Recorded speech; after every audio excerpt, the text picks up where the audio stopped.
সবেমাত্রই ঘোষণা করা হয়েছে নতুন রাজনৈতিক দল জাতীয় নাগরিক পার্টি বা এনসিপি। নাহিদ ইসলামকে এনসিপির আহ্বায়ক করে গঠন করা হয়েছে 151টি সদস্যের কমিটি। কিন্তু এই কমিটি সামনে আসার পরই এক সমকামী অ্যাক্টিভিস্টকে নিয়ে সোশ্যাল মিডিয়াতে চলছে ব্যাপক আলোচনা। নতুন রাজনৈতিক দলের কেন্দ্রীয় কমিটিতে জায়গা পেয়েছেন মুনতাসির রহমান মুন নামে একজন। তিনি এলজিবিটিকিউ সমর্থক এবং এই সম্প্রদায়ের সঙ্গে জড়িত বলে অভিযোগ তুলেছেন অনেকেই।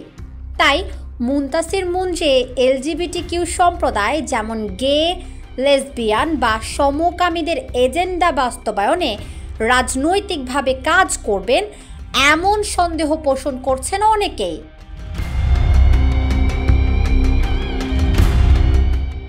তীব্র আলোচনার মধ্যে প্রতিক্রিয়া দিয়েছেন জাতীয় নাগরিক পার্টির দুই মুখ্য সংগঠক হাসনাত আবদুল্লাহ ও সার্জিস আলম। তারা বলেছেন, রাজনীতির আগেও পরিচয় আমি একজন মুসলমান, এই পরিচয় ধারণ করি সবসময় করেই যাব।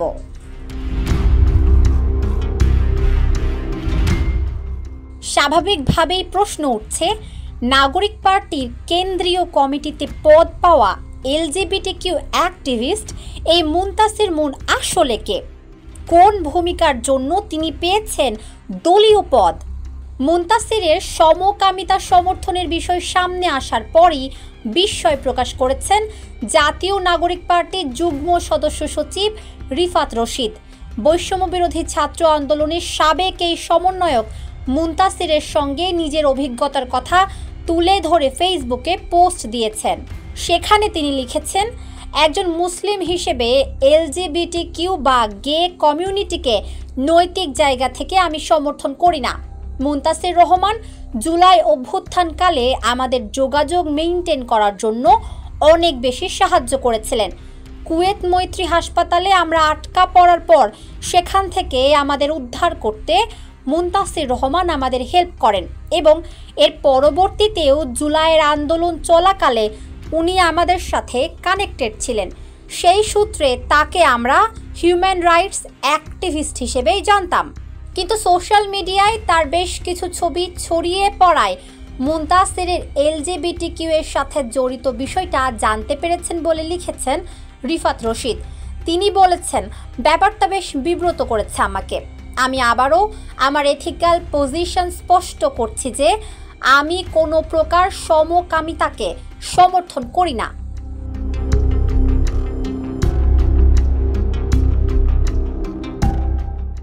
সম্প্রতি গ্রেজোন সংবাদ মাধ্যমে বাংলাদেশের সরকার পতন নিয়ে একটি অনুসন্ধানী প্রতিবেদন প্রকাশিত হয়েছে।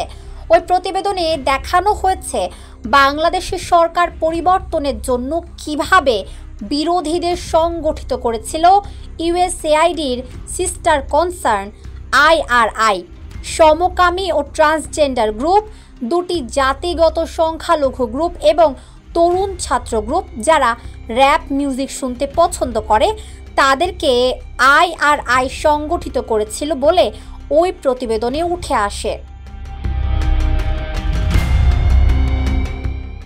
নাগরিক পার্টির কেন্দ্রীয় যুগ্ম সদস্য সচিব তারেক রেজা ফেসবুকে লিখেছেন, একজন এলজিবিটিকিউ অ্যাক্টিভিস্ট আর আমি তো এক প্ল্যাটফর্মে রাজনীতি করতে পারি না। মুনতাসির ভাইকে আমি চিনেছিলাম রিফাত, হান্নান আর মাহিনদের কাছ থেকে। একদিনই দেখা হয়েছিল আমার।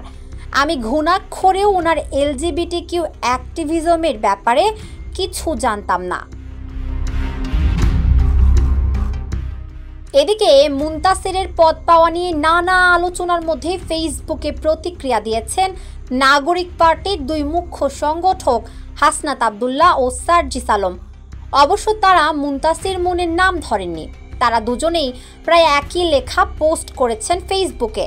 সেখানে লিখেছেন, নাগরিক পার্টির কেন্দ্রীয় রাজনীতির আগেও আমার পরিচয় আমি একজন মুসলমান। আমি আমার এই পরিচয় ধারণ করি, সবসময় করেই যাব। আমার বিশ্বাসকে কিংবা আমার দেশের অন্য ধর্মের মানুষের বিশ্বাসকে আঘাত করে কোনো রাজনীতি আমি কখনো করব না। স্পষ্ট কণ্ঠে জানিয়ে দিতে চাই, ধর্মীয় মূল্যবোধের পরিপন্থী কিছুই আমার বা আমাদের রাজনীতিতে কখনো জায়গা পাবে না। হাসনাত ও সার্জিস আরও লিখেছেন, যা হয়েছে সেটা ছিল একটি অনিচ্ছাকৃত ভুল। আমরা নির্ভুল নই। কোনো ভুল করলে আপনারা আমাদের নিজের ভাই মনে করে ভুল ধরিয়ে দেবেন এবং কোনো প্রকার যদি, কিন্তু অথবা ব্যতীত আমরা আমাদের ভুল সংশোধন করে নিব।